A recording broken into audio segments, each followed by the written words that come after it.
नमस्कार, आप देख रहे हैं एनपी न्यूज और मैं हूं आपके साथ काजल ठाकुर। पश्चिम बंगाल में विधानसभा चुनाव से पहले राजनीतिक दलों का एक दूसरे पर आरोप प्रत्यारोप लगातार जारी है। टीएमसी के कई नेता पश्चिम बंगाल विधानसभा चुनाव की रणनीति के तहत बीजेपी को बाहरी लोगों की पार्टी करार दे रहे हैं। अब बीजेपी नेता शुभेंदु अधिकारी ने टीएमसी को राष्ट्र विरोधी पार्टी कह दिया है। एक बयान में शुभेंदु ने कहा कि टीएमसी राष्ट्र विरोधी पार्टी है, ये देश के अंदर दूसरे देश की बात बोलते हैं, ये बांग्लादेश का नारा यहाँ पर बोलते हैं। टीएमसी ने 2019 के लोकसभा चुनाव में बांग्लादेश के सेलिब्रिटी को लेकर चुनाव प्रचार किया था। ममता बनर्जी के सभी करीबी सहयोगी रहे।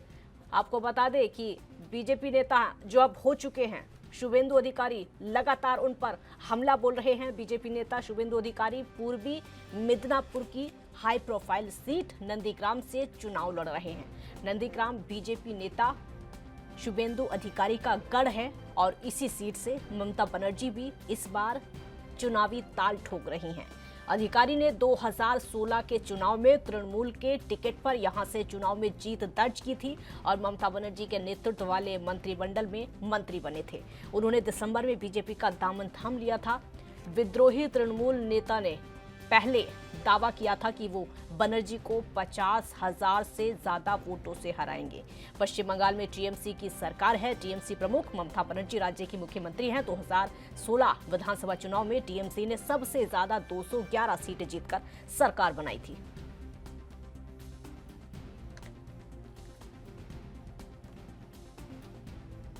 और वहीं अगर कांग्रेस की बात करें तो 44 लेफ्ट ने 26 और बीजेपी ने मात्र 3 सीटों पर जीत दर्ज की थी, जबकि अन्य ने 10 सीटों पर जीत हासिल की थी। यहां बहुमत के लिए 148 सीटें चाहिए। पश्चिम बंगाल में कुल 8 चरणों में चुनाव होंगे। पहले चरण में 30 सीटों पर 27 मार्च को वोटिंग होगी और वहीं दूसरे चरण में 30 सीटों पर 1 अप्रैल को, तीसरे चरण में 31 सीटों पर 6 अप्रैल को और चौथे चरण में 44 सीटों पर 10 अप्रैल को, पांचवें चरण में 45 सीटों पर 17 अप्रैल को और छठे चरण में 43 सीटों पर 22 अप्रैल को, सातवें चरण में 36 सीटों पर 26 अप्रैल को और सातवें अंतिम चरण में 35 सीटों पर 29 अप्रैल को वोट डाले जाएंगे। वहीं 5 राज्यों में एक साथ 2 मई को नतीजे घोषित किए जाएंगे, जिसको लेकर लगातार बीजेपी निशाना साध रही है बंगाल चुनाव को लेकर। और बीजेपी का ये एक तरीके से नारा ही हो गया है कि 2 मई दीदी गई। तो बंगाल चुनाव की सरगर्मी लगातार बढ़ती जा रही है। 27 मार्च यानी कल पहले चरण का मतदान है। पहले चरण के मतदान के लिए प्रचार कल ही थम चुका और अब बारी है वोटिंग की। अब बारी है उस जनता की जो कि अब तक सिर्फ इंतजार कर रही थी। अब बारी है उन वोटों की जिन वोटों के जरिए सरकार बनाई जाएगी, जिन वोटों के जरिए सत्ता काबिज की जाएगी। उन वोटों की बारी है जिनके लिए बड़ी बड़ी रैलियां की गई, जिनके लिए बड़े बड़े रोड शो किए गए। पूरी की पूरी कैबिनेट बंगाल में नजर आई और ममता बनर्जी चोट लगने के बावजूद सड़कों पर प्रचार करते हुए नजर आईं। अब बारी है उन वोटरों की जिनके लिए इतना प्रचार किया गया। अब बारी है उन्हीं वोटरों की जो हकदार हैं सत्ता बनाने के, जो हकदार हैं किसी भी पार्टी को सत्ता से हटाने के।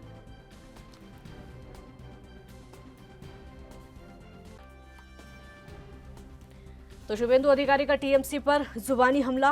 उन्होंने साफ तौर पर कहा है कि टीएमसी राष्ट्र विरोधी पार्टी है, दूसरे देशों की बातें भारत में करती है और पहले चुनाव में दूसरे देशों के लोगों को प्रचार के लिए बुलाया गया था, इसलिए पार्टी राष्ट्र विरोधी है। हालांकि राष्ट्र को लेकर पहले से ही आरोप प्रत्यारोप लगातार लगते आए हैं। आस्था को लेकर इस बार चुनाव में बहुत कुछ देखने को मिला है, चाहे वो बीजेपी की तरफ से हो या फिर टीएमसी की तरफ से हो। हिंदुत्व वोटरों को लुभाने की पूरी कोशिश यहां पर की गई और दोनों ही पार्टियों से, किसी एक पार्टी से नहीं बल्कि दोनों ही पार्टियों से बीजेपी के नेता वहां पर जाते हैं, जय श्री राम के नारे लगाते हैं। उधर ममता बनर्जी चंडी पाठ और दुर्गा पाठ करते हुए नजर आती हैं। मंच पर भी, सोशल मीडिया पर भी उनकी वीडियो लगातार वायरल देखने को मिली थी। तो पश्चिम बंगाल में विधानसभा चुनाव से पहले राजनीतिक दलों का एक दूसरे पर आरोप प्रत्यारोप लगातार जारी है। टीएमसी के कई नेता पश्चिम बंगाल विधानसभा चुनाव की रणनीति के तहत बीजेपी को बाहरी लोगों की पार्टी करार देते रहे हैं। साफ तौर पर कहना है कि बीजेपी बाहरी पार्टी है। इस चीज को टीएमसी पूरी तरीके से मुद्दा पश्चिम बंगाल में बना रही है कि बीजेपी बाहरी लोगों की पार्टी है, बाहरी लोगों को बंगाल में नहीं घुसने दिया जाएगा। लेकिन फिर भी बढ़ चढ़कर बीजेपी ने वहां पर चुनाव प्रचार किया है। पूरी की पूरी कैबिनेट को वहां पर उतार दिया था प्रचार करने के लिए। अन्य राज्यों के मुख्यमंत्री भी चुनाव प्रचार करने के लिए आए थे। और वहीं ममता बनर्जी पर तुष्टीकरण का आरोप बीजेपी ने लगभग शुरू से ही लगाया है। पहले दिन से ही जब चुनाव का प्रचार शुरू हुआ था तभी से ये आरोप लगाया गया कि ममता दीदी तुष्टीकरण की राजनीति करती हैं। हिंदू मुस्लिम वोटरों की राजनीति ममता बनर्जी करती हैं। पहले दिन से ही ये आरोप बीजेपी की तरफ से ममता बनर्जी पर लगाया गया। लेकिन वहीं हिंदुत्व का जो कार्ड है वो कार्ड खेलने का आरोप बीजेपी पर हमेशा से लगता आया है और वो बंगाल में भी लगा है। बंगाल में एक तो ये है कि बाहरी पार्टी बीजेपी, इसको लेकर लगातार मजबूती बनाते हुए, अपनी मजबूती समझते हुए ममता बनर्जी चुनाव का प्रचार कर रही हैं।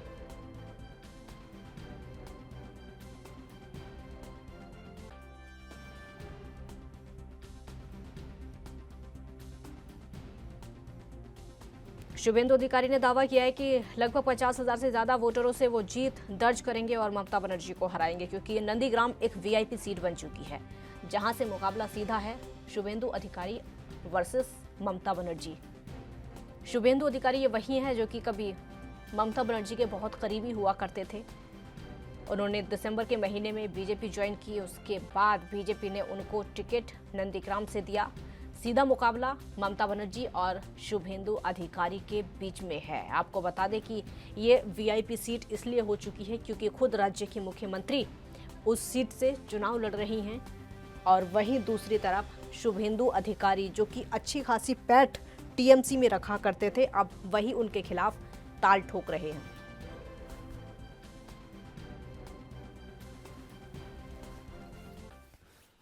चर्चा पर जाएंगे उससे पहले इस वक्त की बड़ी खबर आपको बताते हैं जो कि सीधे पंजाब से आ रही है। पंजाब में भारत बंद का व्यापक असर देखने को मिला है। तस्वीरें आपके सामने, ब्रेकिंग न्यूज आपकी टीवी स्क्रीन पर। किसानों ने भारत बंद में पूरी ताकत झोंक कर रख दी है। इस वक्त की बड़ी खबर आपके सामने, दिल्ली से पंजाब तक 31 जगह पर रेल ट्रैक पर किसान बैठे हुए हैं। रेलवे ट्रैक पर ही किसान बैठे हैं। बंद समर्थकों ने दिल्ली गाजीपुर पर पूरी तरीके से जाम लगाया हुआ है। 4 शताब्दी ट्रेनें रद्द, दर्जनों जगहों पर रेल यातायात पूरी तरीके से बाधित हुई। खेती कानूनों के खिलाफ किसान संगठनों द्वारा आज भारत बंद का आह्वान किया गया, जिसका असर देखने को मिला। किसान आंदोलनकारियों ने अमृतसर दिल्ली रेलवे ट्रैक पूरी तरीके से ब्लॉक कर दिया। किसान मजदूर संघ ने अमृतसर में रेलवे ट्रैक को बाधित किया। आम लोगों को खासी दिक्कतों का सामना आज करना पड़ रहा है। इस वक्त की बड़ी खबर आपके सामने पंजाब से, जहां पर व्यापक असर भारत बंद का देखने को मिला है। पूरी ताकत किसानों ने यहां पर भारत बंद में झोंक कर रख दी है। सभी किसानों ने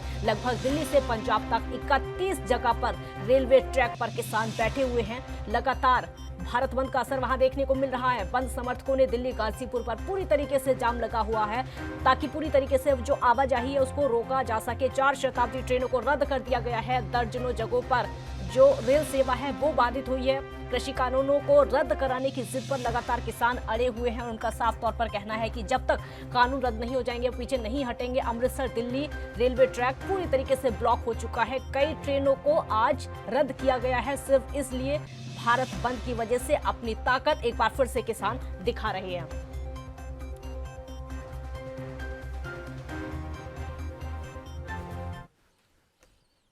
यहां पर वक्त हो गया एक छोटे से ब्रेक का, जल्द हाजिर होंगे।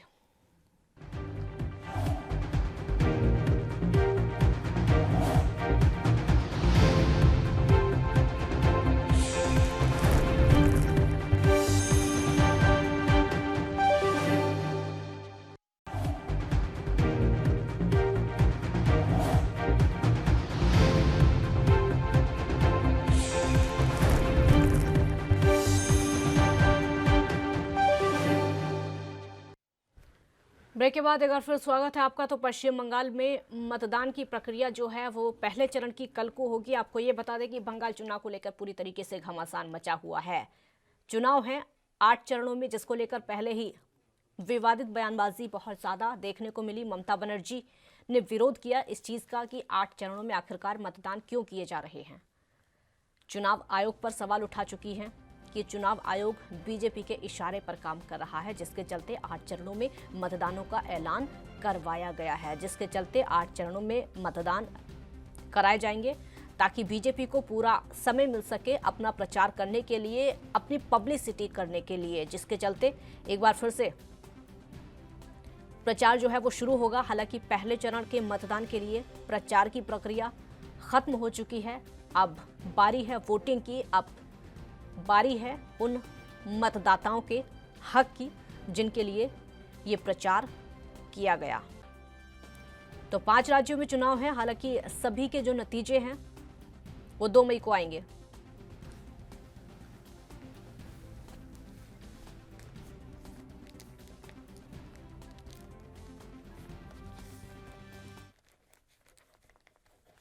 डिबेट में शामिल होने के लिए हमारे साथ सुमित मेहरोत्रा टीएमसी का पक्ष रखेंगे, बहुत स्वागत है आपका। राहुल आनंद बीजेपी का पक्ष रखेंगे, आपका भी बहुत बहुत स्वागत है। पहला सवाल मेरा आपसे राहुल जी होगा, क्योंकि शुभेंदु अधिकारी का साफ तौर पर कहना है कि राष्ट्र विरोधी पार्टी है टीएमसी। किस आधार पर ये बयान दिया गया?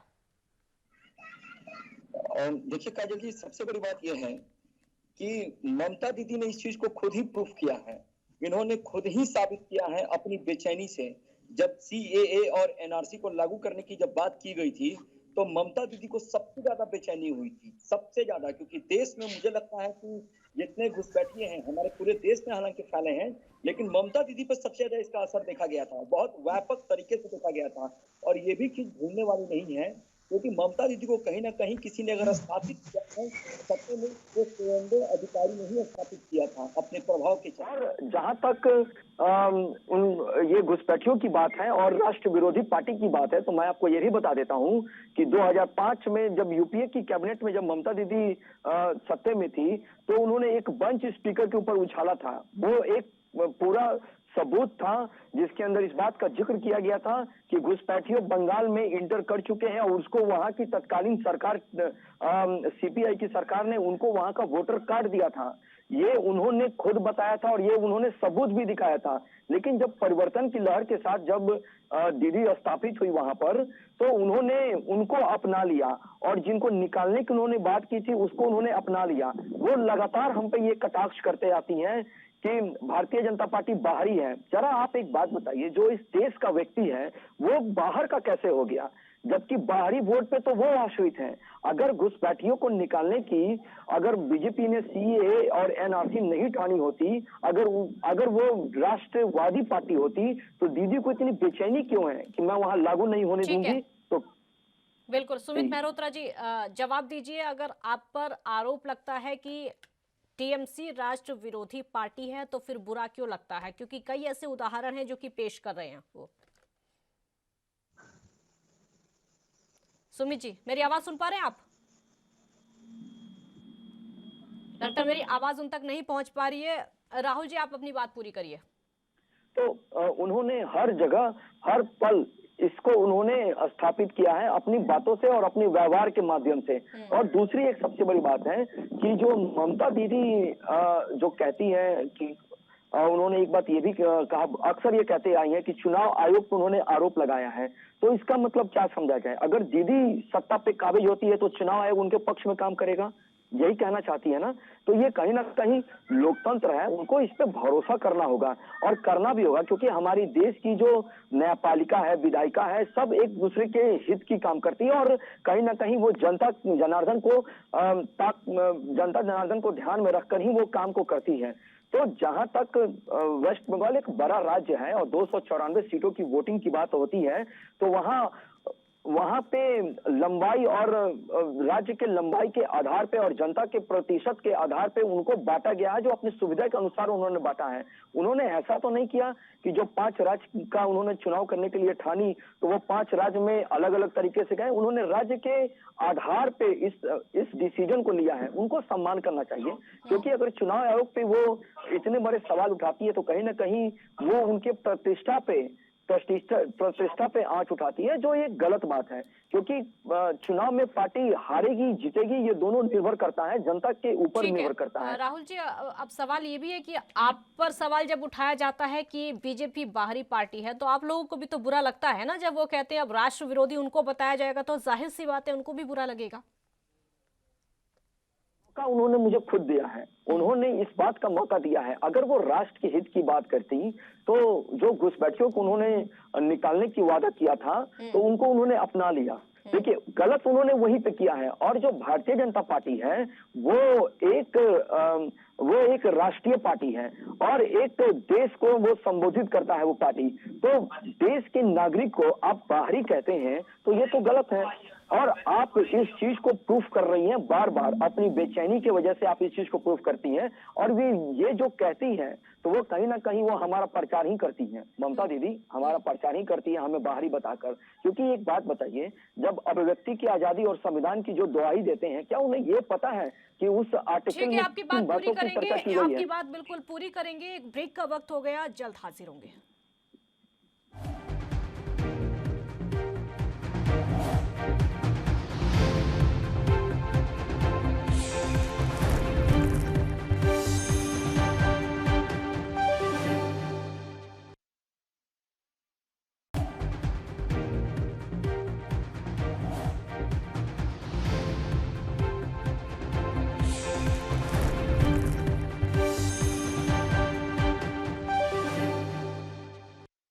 के बाद एक बार फिर स्वागत है आपका। तो पश्चिम बंगाल में चुनाव है जिसको लेकर पूरी तरीके से घमासान मचा हुआ है। दोनों मेहमान इस समय हमारे साथ जुड़े हुए हैं। सुमित मेहरोत्रा जी, आवाज सुन पा रहे मेरी? लगता मेरी आवाज उन तक नहीं पहुंच पा रही है। राहुल जी, अगला सवाल मेरा आपसे ही होगा कि बाहरी वाली जो बात आ जाती है, क्योंकि बाहर से आपके नेता वहां जाते हैं, वहां के जो स्थानीय नेता हैं वो प्रचार नहीं करते हैं, जिसके चलते आप लोगों पर सवाल उठाया जाता है। और जब कैंडिडेट की बात आती है तो कैंडिडेट में भी कुछ ऐसा ही देखने को मिलता है, तो आप लोग भी तो मौका देते हैं। देखिए काजल जी, आपका ये जो सवाल है वो बिल्कुल ही तार्किक सवाल है, मैं इसका स्वागत करता हूँ। लेकिन मैं आपको एक चीज बताना चाहूंगा, कभी भी कोई अगर फिल्म बनती है तो उसके डायरेक्टर और प्रोड्यूसर पे डिपेंड करता है कि वो हीरो को किस प्रकार का एक्टिंग कराना चाहते हैं। तो जो हमारे जो कार्यकर्ता हैं वो हमारे साइलेंट प्रोड्यूसर और हमारे डायरेक्टर हैं। और रही बात एक्टर की, तो एक्टर के ऊपर वो पूरे फिल्म हिट करती है। तो बात यहाँ पे वही आती है कि जो हमारे केंद्रीय मंत्री हैं, हमारे राज्य के मंत्री हैं, वो साइलेंट कब तक रहेंगे? वोटिंग का समय आ गया, साइलेंट कब तक रहेंगे वो? देखिए काजल जी, वो एक स्क्रिप्ट लिखते हैं और उसकी जो पटकथा का जो नेतृत्व करते हैं वो पर्दे के पीछे से वही तैयार करते हैं। और कहने की बात यह है कि अगर कोई समाज का प्रतिष्ठित चेहरा होता है तो, लेकिन राहुल आनंद जी, ये मत भूलिए, रियल लाइफ और रियल लाइफ में डिफरेंस मत भूलिए आप। मैं आपको उसके ऊपर आता हूँ, मैं आपको बता देता हूँ कि देखिए, दो बातें होती हैं। अगर प्रधानमंत्री जी हमारे कहीं प्रचार करने के लिए जाते हैं और वहां पे एक आम कार्यकर्ता होते हैं प्रचार करने में, तो किसका प्रभाव सबसे ज्यादा होगा? जाहिर सी बात है, प्रधानमंत्री जी का प्रभाव सबसे ज्यादा होगा। क्यों होगा? क्योंकि उनको पूरा देश जानता है। और ठीक वही बात आती है वहां के राज्य स्तरीय नेताओं के ऊपर आती है, जो हमारे वहां के नेता हैं। ऐसा नहीं है कि हमने वहां के नेताओं को मौका नहीं दिया है। अगर नेताओं को मौका नहीं देंगे तो फिर ये भारतीय जनता पार्टी वहां अपनी नींव कैसे खड़ा कर पाएगी? सवाल ही नहीं उठता है, सवाल ही नहीं उठता है। और ठीक है, आप बोलिए, उनकी आवाज नहीं आ पा रही है, बोलिए। ये जो बाहरी की जो बात करते हैं ना, ये एक ओछी मानसिकता दर्शाता है। ये उनके पे भी लागू होता है कि जब लोकसभा काजल जी, आवाज नहीं आ रही है आपकी हमारे पास? आपकी आवाज आ रही है, बिल्कुल आपकी आवाज आ रही है। और अगला सवाल मेरा आपसे ही होगा। ठीक है, ठीक है सुमित मेहरोत्रा जी, उनकी आवाज आ चुकी है। अगला सवाल मेरा ये है कि ऐसा हो जाता है टीएमसी की तरफ से जिसकी वजह से उनको राष्ट्र विरोधी कहना पड़ा। ये बीजेपी वालों का कहना है कि टीएमसी राष्ट्र विरोधी पार्टी है क्योंकि काम ऐसे किए जाते हैं। हेलो, आवाज सुन पा रहे हैं मेरी? काजल जी बहुत हल्की आवाज आ रही है, ठीक सुनाई नहीं पड़ रहा है, फिर से आप बोलिए। ठीक है, मैं सवाल आपसे दोबारा पूछती हूँ कि आप पर राष्ट्र विरोधी पार्टी होने का आरोप लगा है। हेलो। लगता है आवाज उन तक नहीं पहुंच पा रही है। ठीक है, बाद में उनका रुख करेंगे। राहुल जी, आप अपनी बात पूरी करिए। अर्थात मेरा ये है कि कभी भी कोई अगर रथ को भगवान कृष्ण ने चलाया था तो अर्जुन को बताया था, मार्ग बताया था कि आपको किस तरह से अपने लक्ष्य को भेजना है, क्योंकि उनके सामने जो लोग खड़े थे उनके परिवार के ही सदस्य थे। तो ये आपके ऊपर निर्भर करता है कि आप फैसले को और बातों को किस प्रकार से लेते हैं और जनता के बीच में रखते हैं, ये निर्भर करता है। और जब भी ये बातें आती हैं कि आप बाहरी हैं, तो इससे कहीं ना कहीं व्यक्तिगत तौर पे मुझे बड़ा ही आहत महसूस होता है, क्योंकि हम इस देश के नागरिक हैं और यही चीज समझाया जा रहा है, सीएए और एनआरसी के माध्यम से समझाया जाता है। और जो लोग बार बार जो बातें करते हैं, तो राम जी के पास अगर कागज था तभी वो अयोध्या में उनका घर बन पाया, ये समझना होगा। और जो नकली सेकुलरिज्म की जो ये लोग बात करते हैं बार बार कि हम ही असली सेकुलरिज्म है, माइनॉरिटी का हम ही सबसे ज्यादा रक्षक हैं, तो इनको बार बार इन बातों को प्रूफ करना पड़ता है। हिंदुत्व का सर्टिफिकेट भी तो आप ही लेकर घूमते हैं। फिर अगर कोई दूसरा भगवान का नाम ले ले तो आप उस पर सवाल उठाते हैं, कोई दूसरा आरती करे तो आप उस पर सवाल उठा देते हैं, जैसे कि ठेका आपके पास है। देखिए, आपको जब भी पॉलिटिक्स करना होता है ना, तो पॉलिटिक्स करने का आपका एक एजेंडा क्लियर होता है कि आप किन किन बातों को महत्व देकर चलेंगे। सुमित जी, आवाज आ रही है मेरी आप तक? ठीक है, सुमित जी से मेरा अगला सवाल होगा, राष्ट्र विरोधी पार्टी का आरोप टीएमसी पर लगा है। टीएमसी के ऊपर तो ये लोग आरोप लगाते रहते हैं कि टीएमसी कुछ भी करे तो इन लोगों को टीएमसी पार्टी से बहुत ज्यादा परेशानी रहती है, भारतीय जनता पार्टी को। जैसे भी हमारे समस्ता साहब राहुल आनंद जी बोल रहे थे, तो थोड़ा बहुत मैंने सुना, मैंने ज्यादा नहीं सुना इनका। पर ये लोग जिस तरीके से आज बंगाल के अंदर देश खेल रहे हैं, तो क्या वहाँ की जनता देख नहीं रही है? सब कुछ देख रही है क्या हो रहा है बंगाल के अंदर। 5 महीनों के अंदर किस तरीके से वहाँ पे गतिविधियां बढ़ाई गई हैं, हत्याएं हुई हैं, भारतीय जनता पार्टी के द्वारा लोगों को मारा गया है, हिंदुओं को ही मारा गया है। एक इनके नेता है, राहुल गांधी जी को शायद मालूम नहीं होगा, इनके नेता है, सांसद है अर्जुन सिंह। अर्जुन सिंह ने ही अपने एक नेता, अपने ही कार्यकर्ता की हत्या करी है और आरोप लगा दिया है। उसका इसका वहाँ पे प्रमाणित है कि उसकी हत्या में अर्जुन सिंह शामिल है। पूरी जनता को, वहां के क्षेत्र को मालूम है, भाटपाड़ा के सांसद हैं वो, और भाटपाड़ा के अंदर किस तरीके से खूनी आतंक उन्होंने मचा रखा हुआ है। गुंडे हैं अर्जुन सिंह, और उसके बावजूद भी भारतीय जनता पार्टी खेल रही है वहां पे। पर चुनाव के बाद इनको सबक सिखाया जाएगा, वहीं की जनता सबक सिखाएगी 2 मई को। और मैं आपके चैनल के माध्यम से बता दूं, आज जिस तरीके से इन लोगों ने गुंडा एक्ट को चुनावों में टिकट बांटे हैं, वहां की जनता भी देख रही है। कौन सा गुंडा एक्ट है? कौन सा गुंडा एक्ट है, एक बार गिनवा दीजिए। 17 से 18 लोग इनके संगीन धाराओं में अपराधी हैं। इनको खुद मालूम है 17 से 18 लोग सब हैं। इनको मालूम होगा, शायद राहुल आनंद जी को मालूम नहीं होगा, तो पता कर लीजिए कौन कौन से लोग हैं। आपके पास नामों की लिस्ट है? आपके पास नामों की लिस्ट है क्या? काजल जी, सबसे बड़ा नाम शुभेंदु अधिकारी, मुकुल रॉय, अर्जुन सिंह। अच्छा, एक मिनट सुमित जी, आप शुभेंदु अधिकारी, एक मिनट सुनिए, पहले मेरा सवाल सुनिए। अब एक मिनट पहले मेरा सवाल सुनिए। आप शुभेंदु अधिकारी अपराधी हो गए और दिसंबर से पहले तक वो टीएमसी में थे, तब तो बड़े अच्छे थे, क्यों? नहीं तो आज भारतीय जनता पार्टी तो कहती थी, ये भारतीय जनता पार्टी कहती थी, हम लोग नहीं कहते हैं। ये भारतीय जनता पार्टी कहती थी कि शुभेंदु अधिकारी, मुकुल राय, जो लोग, जितने लोग भी आज ये भारतीय जनता पार्टी में गए तो आज तो आप कह रहे हैं ना, आज तो आप कह रहे हैं, वो पहले कहते थे, लेकिन आज तो आप कह रहे हैं। पहले इन लोगों को, काजल जी पहले इन लोगों को देनी पड़ेगी सफाई कि आज वो लोग भ्रष्टाचारी हैं, गुंडे हैं या नहीं हैं। इन लोगों ने पानी पी पी करके खूब कोसा है ना। ये लोग सर्टिफिकेट दे वहां की जनता को कि हाँ ये लोग गुंडे नहीं है, आप हमारे भारतीय जनता पार्टी में आ गए, ये लोग गुंडे नहीं, हमारी वॉशिंग मशीन में धुल गए हैं। ये लोग साफ हो गए, इनके ऊपर कोई आरोप नहीं, चाहे वो मुकुल राय हो, शुभेंदु अधिकारी हो, चाहे अर्जुन सिंह हो, ये बड़े नाम है। नहीं, लेकिन सुमित जी सवाल आप सुनिए, सवाल टीएमसी पर भी यहाँ उठता है। चलिए, बीजेपी की वो रीति नीति रही है कि जो भी बाहर के लोग हों उन्हें पहले तो गुंडे मवाली बोलते रहते हैं, जब पार्टी में आते हैं तो उनके सारे पाप धुल जाते हैं। अब सवाल आप पर उठता है कि जब तक शुभेंदु अधिकारी थे आपकी पार्टी में तब तक कुछ नहीं, अब वो बीजेपी में चले जाते हैं तो आपके लिए अपराधी हो जाते हैं, तो फिर फर्क क्या रह गया आप में और बीजेपी में? आप भी उन्हीं के जैसे हो गए फिर तो। न चलिए हम तो मानते हैं वो हाँ। टीएमसी में थे, अपराधी थे। हाँ। आज ये भारतीय जनता पार्टी को बताना पड़ेगा क्या वो अपराधी हैं या नहीं हैं। अब वो धुल गए हैं इस वॉशिंग मशीन में या नहीं धुले हैं, उनके आरोप मुक्त हो गए हैं या नहीं हुए, ये इन्हें भी तो बताना पड़ेगा। चलिए टीएमसी में थे, हमने आपकी बात मान ली, टीएमसी में थे तो वो आरोपी थे, अब ये आरोपी नहीं है, ठीक है राहुल आनंद जी, ठीक है राहुल आनंद जी, शुभेंदु अधिकारी की धुलाई हुई नहीं मैं हुई? इनके प्रश्न का उत्तर दे देता हूँ। हाँ। मैं इनके प्रश्न का उत्तर दे देता हूँ काजल जी।